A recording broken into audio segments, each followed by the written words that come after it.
Friends, आज की इस वीडियो में हम लोग बात करने वाले हैं डायमेंशनल एनालिसिस के एक और यूज के बारे में और साथ ही हम लोग बात करेंगे the limitations of dimensional methods.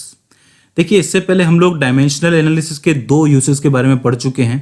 पहला होता है होमोजेनिटी प्रिंसिपल ऑफ डायमेंशंस और दूसरा होता है कन्वर्जन ऑफ यूनिट्स। देखिए, ये दोनों ही आपके लिए बहुत ज़रूरी हैं। अगर आपने नहीं देखी हो वीडियो तो प्लीज़ जाकर के देख लीजिए, लिंक आपको डिस्क्रिप्शन में मिल जाएगा। अब जो इसका तीसरा यूज है वो है deducing relation among the physical quantities. देखिए, कभी कभी क्या होता है, कुछ फिजिकल क्वांटिटीज जैसे कि आपकी लेंथ हो गई, velocity, acceleration, initial velocity, final velocity, कोई भी फिजिकल क्वांटिटी है, उनके बीच में अगर आपको रिलेशन निकालना हो तो आप इन डायमेंशंस की मदद से रिलेशन निकाल सकते हो। ठीक है, अगर कोई पर्सन ये जानता है कि एक पर्टिकुलर फिजिकल क्वांटिटी कौन कौन सी बेस क्वांटिटीज से बनी है और किस किस पर डिपेंड करती है उसके प्रोडक्ट टाइप में, तो वो इजीली उनके बीच में एक रिलेशन निकाल सकता है। अब मैंने प्रोडक्ट टाइप बोला है, इसको ध्यान में रखना। आइए इसको एक एग्जांपल की मदद से समझने की कोशिश करते हैं। मान लीजिए कि आपके पास एक सिंपल पेंडुलम है। अब सिंपल पेंडुलम कैसे बनता है? सिंपल पेंडुलम में एक स्ट्रिंग होती है जिसका एक एंड जो होता है वो एक रिजिड बॉडी से कनेक्टेड होता है, ठीक है, और दूसरा जो एंड होता है वो एक बॉब से, यानी कि एक मेटल स्फेयर भी हो सकता है, वुड का भी हो सकता है, जो भी हो, उससे कनेक्टेड होता है। और इसके अंदर क्या है, अब ऑब्वियस सी बात है कि ये एक पेंडुलम है तो सिंपल ऑक्सीलेशन भी होंगे, ठीक है, एक जगह से दूसरी जगह, ठीक है। तो अब हमें क्या करना है, हमें ये जानना है कि इसका टाइम पीरियड जो है उसका क्या फॉर्मूला बन सकता है। ठीक है भाई, अगर ये ऑक्सीलेशन करेगा, एक जगह से दूसरी जगह जाएगा, तो इसका कुछ ना कुछ टाइम पीरियड निकलेगा। ठीक है, अब ये टाइम पीरियड निकालने के लिए मुझे ये देखना पड़ेगा कि ये टाइम पीरियड किस किस चीज पर डिपेंड करता है, तभी तो हम लोग इसको कैलकुलेट कर पाएंगे। तो वो कौन कौन सी चीजें? सबसे पहले सबसे सिंपल चीज, अब ऑब्वियस सी बात है, कोई चीज लटक रही है तो उसके ऊपर एक ग्रेविटेशनल पुल तो लगेगा ही ना अपनी तरफ खींचने वाला। तो उसको हम लिखेंगे ग्रेविटेशनल, जो एक्सेलरेशन है जी, स्मॉल जी जिसको कहते हैं, वो नीचे की तरफ से खींच रहा है, तो पहले तो इस पे डिपेंड करता है।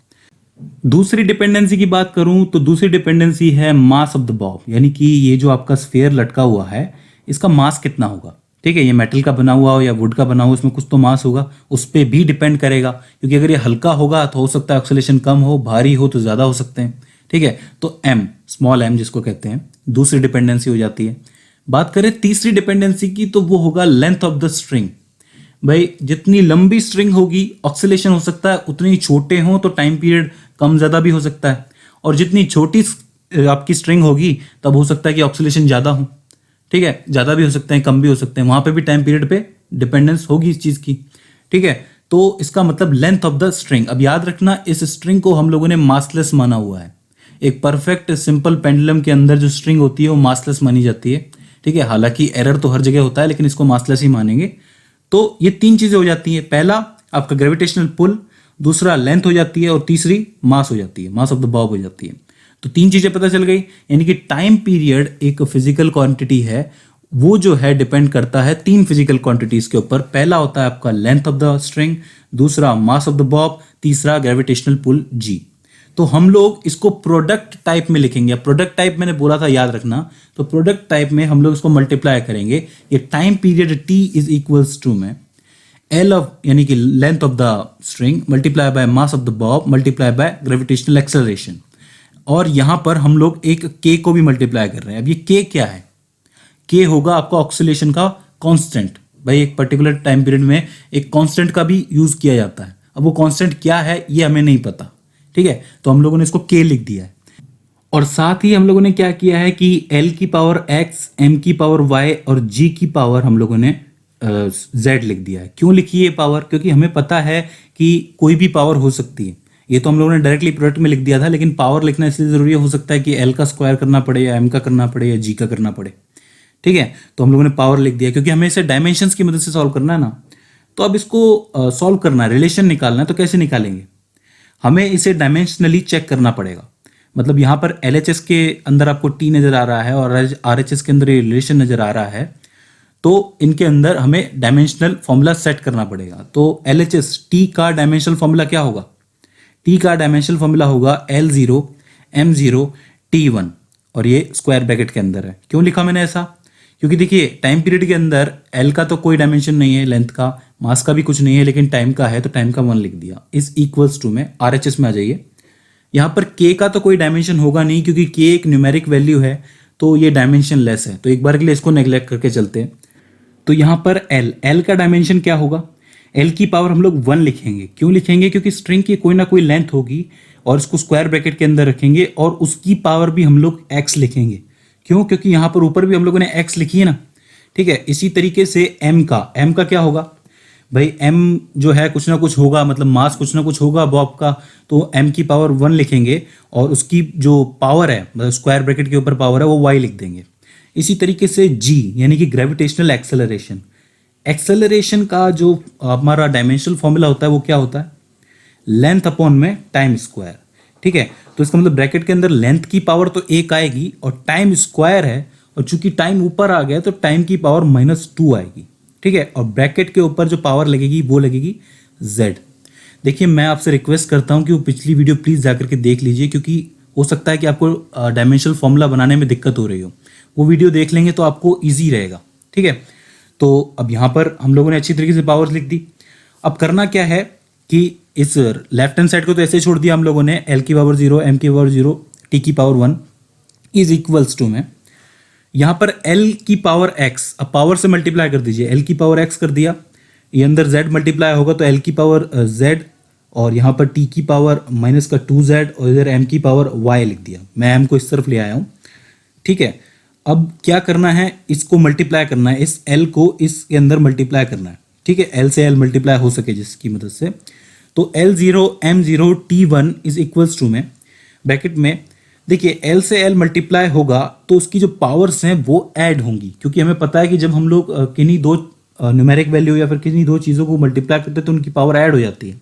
तो l की पावर x प्लस z आएगी और t की पावर माइनस का 2z होगी, क्योंकि t से तो मल्टीप्लाई नहीं होगा, l तो l से ही होगा, ठीक है। और यहाँ पर m की पावर y है ही, ठीक है। अब देखिए ज़रा गौर से समझिए, अब कुछ नहीं करना है, दोनों के दोनों जो पक्ष हैं, मतलब दोनों के दोनों जो साइड्स हैं उनको बराबर रखना है। जैसे यहाँ पे l की पावर x प्लस z है और यहाँ पे l की पावर 0 है, तो x plus z is equals to में 0 लिख सकते हैं, लिख दिया। इसी तरीके से यहाँ पर t की पावर माइनस का 2z है और इधर t की पावर 1 है, तो माइनस का 2z इज इक्वल्स टू में 1 लिख सकते हैं, ठीक है। इसी तरीके से यहाँ पर m की पावर y है और इधर m की पावर 0 है, तो y इज इक्वल्स टू में 0 लिख सकते हैं, ठीक है। तो अब यहाँ से z की वैल्यू निकालिए, z इज इक्वल्स टू में माइनस का 1/2 आएगा कि नहीं निकल के, इधर चला गया 2। इसी तरीके से x की वैल्यू यानी कि z की वैल्यू इधर रखेंगे तो x की वैल्यू निकल जाएगी, तो x इज इक्वल्स टू में क्या होगा? 1/2 निकलेगा। क्यों? क्योंकि z की पावर रख दी हम लोगों ने, तो और y की वैल्यू पहले से 0 है, तो x की वैल्यू निकली 1/2, y की निकली 0 और z की निकली माइनस का 1/2। अब कुछ नहीं करना है, एक्स वाई जेड की वैल्यू जो है इस पहले वाले रिलेशन में रख देनी है एक्स वाई जेड की जगह पे। यही हमारा काम था कि हमें एक्स वाई जेड की वैल्यू निकालनी है। तो t इज इक्वल्स टू में k का ऐसे कैसे छोड़ दिए k को, l की पावर x का मान क्या निकला? x की वैल्यू क्या है? 1/2 है, तो यहाँ पर l की पावर 1/2, m की पावर क्या है? y है, और y की वैल्यू क्या है? 0 है, तो m की पावर 0, और आपका g यानी कि g की जो पावर क्या है? z है, और z का मान क्या निकला है? माइनस का 1/2, तो माइनस का 1/2। सिंपल है, कोई दिक्कत वाली बात नहीं है। t इज इक्वल्स टू में k, l की पावर 1/2 यानी कि l का अंडर रूट, ठीक है, मल्टीप्लाई बाय m की पावर 0 है, तो जब किसी भी चीज की पावर 0 होती है तो वो 1 हो जाती है, तो उसको कोई मतलब नहीं है, ठीक है।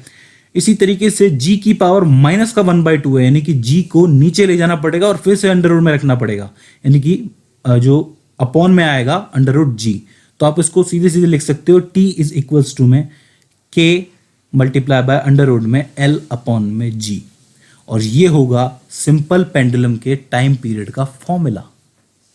आई कुछ बात समझ में? हम लोगों ने क्या किया, टाइम पीरियड निकालना था। पहले क्या किया, हम लोगों ने देखा कि टाइम पीरियड किस किस चीज पे डिपेंड करता है, 3 चीजों पे डिपेंड करता है। तीनों चीजों को प्रोडक्ट टाइप में लिख दिया हम लोगों ने, तीनों चीजों को मल्टीप्लाई के फॉर्म में लिख दिया, ठीक है। उसके बाद उनके डायमेंशंस निकाले, ठीक है, और डायमेंशंस की मदद से वैल्यू निकाली एक्स वाई जेड की और पुट कर दी, तो हमें ये जो है फॉर्मूला मिल जाता है। तो ये रिलेशन निकाला हम लोगों ने 3 चीजों के बीच में, लेंथ में, ग्रेविटेशनल एक्सेलरेशन और time period of a simple pendulum. तो इस तरीके से डायमेंशंस की मदद से हम लोग कोई रिलेशन डिड्यूस कर सकते हैं। अब देखिए, ये तो बात हो जाती है 3 यूजेस के बारे में, तीन एप्लीकेशंस जिनको हम लोगों ने कहा था होमोजेनिटी प्रिंसिपल, दूसरा है कन्वर्जन ऑफ यूनिट्स और तीसरा ये है हमारा रिलेशन रिड्यूस करना। अब डायमेंशनल मेथड के कुछ हमारे लिमिटेशंस भी हैं। बेसिकली 3 लिमिटेशंस हमें देखने को मिलते हैं, ठीक है, जहां पर डायमेंशनल मेथड जो है फेल होता है थोड़ा सा। कैसे? देखिए, ये जो हम लोगों ने अभी डिड्यूस किया है रिलेशन, इसमें एक शर्त है कि आपने जो फिजिकल क्वांटिटीज निकाली है, मतलब जैसे टाइम पीरियड जो है किन किन पे डिपेंड करता है, लेंथ पे, मास पे और ग्रेविटेशनल एक्सेलरेशन पे, उन तीनों को आपको प्रोडक्ट टाइप में लिखना पड़ेगा, तो ही आप रिलेशन निकाल सकते हो। लेकिन सभी इक्वेशंस के साथ ऐसा नहीं होता है। फॉर एग्जाम्पल बात करें कि मान लीजिए कि आपके पास एक पार्टिकल है जो कि एक यूनिफॉर्म एक्सेलरेशन से मोशन कर रहा है और उसने एक डिस्टेंस तय किया है x, ठीक है। अब मुझे ये जानना है कि ये जो x है ये किस किस चीज़ पर डिपेंड करता है। ऑब्वियसली बात है, उस पार्टिकल के एक्सेलरेशन a पर डिपेंड करेगा, उसकी जो इनिशियल वेलोसिटी रही होगी u उस पर डिपेंड करेगा, और उसने कितना टाइम लिया t इस पर डिपेंड करेगा। तो 3 चीज़ें हो गई मेरे पास। तो x इज इक्वल्स टू में u multiply by a multiply by t। क्या मैं इसे ऐसे लिख सकता हूं? अगर मैं इसे ऐसे लिखूंगा तो मेरे पास सही रिलेशन निकल के नहीं आएगा, क्योंकि हमें पता है कि मोशन की जो इक्वेशंस होती है उसमें डिस्प्लेसमेंट की इक्वेशन होती है x इज इक्वल्स टू में ut प्लस 1/2 at स्क्वायर। हाँ, इस फॉर्मूला के अंदर आपको इनिशियल वेलोसिटी u दिखेगी, टाइम t भी दिखेगा और एक्सेलरेशन a भी दिखेगा। लेकिन अगर आप गौर से देखोगे तो यहाँ पर 2 टर्म्स हैं, initial velocity multiply by time plus acceleration multiply by time का स्क्वायर, यानी कि 2 जो टर्म्स है वो ऐड हो रहे हैं, प्रोडक्ट में नहीं है, ठीक है। और यहां पर मुझे डायरेक्टली प्रोडक्ट करना पड़ेगा, तो क्या ये मेरी मदद करेगा? ये रिलेशन निकल के आएगा? नहीं निकल सकता है। तो इसका मतलब एक शर्त हो जाती है कि प्रोडक्ट टाइप अगर इक्वेशन नहीं है तो समझो कि आप रिलेशन नहीं रिड्यूस कर सकते। तो ये हो जाती है इसकी पहली लिमिटेशन, ठीक है। दूसरी जो बहुत कॉमन लिमिटेशन है, जो कि हम लोगों ने बार बार कही है, कि ऐसी इक्वेशन की बात कर लीजिए जो हम लोगों ने अभी सॉल्व की थी कि t इजिकल्स टू में k अंडर रूट में l अपॉन में g। तो यहाँ पर ये जो k है, ये जो कांस्टेंट है ऑक्सीलेशन का, हम इसकी वैल्यू नहीं निकाल सकते। या फिर इस इक्वेशन के अंदर ये जो 1/2 लिखा हुआ है, हम इसको भी मतलब डिफाइन नहीं कर सकते कि अब इसी इक्वेशन को मैं डायमेंशनली लिख सकता हूँ x इजिकल्स टू में ut प्लस at स्क्वायर, कोई फर्क नहीं पड़ेगा डायमेंशनली। लेकिन एक्चुअल में तो फर्क पड़ेगा ना, ये 1/2 का रोल है, तो हम डायमेंशनल मेथड से 1/2 को डिफाइन नहीं कर सकते, ठीक है। तो ये हो जाती है इसकी दूसरी लिमिटेशन। बात करें अगर तीसरी लिमिटेशन की, तो देखिए अब तक हम लोगों ने जितनी भी फिजिकल क्वांटिटीज के डायमेंशनल फॉर्मूला निकाले हैं वो बेसिकली रिलेटेड हैं 3 बेस क्वांटिटीज से, जो कि है मास, लेंथ और टाइम। मान लीजिए कि अगर हम लोग सिर्फ एक मैकेनिकल प्रॉपर्टीज से देख रहे हैं कि हम किसी क्वांटिटी का जो है डायमेंशनल फॉर्मूला की मदद से क्या निकालना चाहते हैं, रिलेशन निकालना चाहते हैं।